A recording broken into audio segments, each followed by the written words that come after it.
New Year resolution for students. First, study regularly.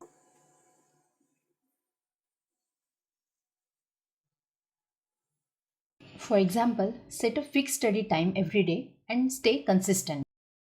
Second, improve time management.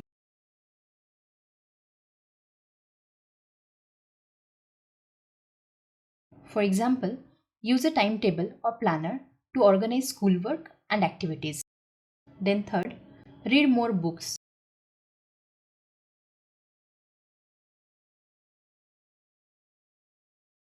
Aim to read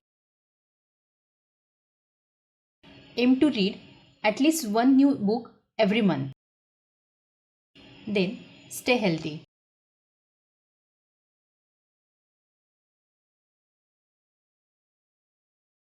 Sleep well, eat good food, and exercise regularly.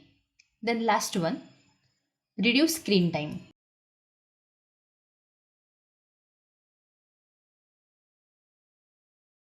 Here, spend less time on mobiles or here spend less time on mobiles and more time on learning or hobbies. Please like, share, and subscribe our channel.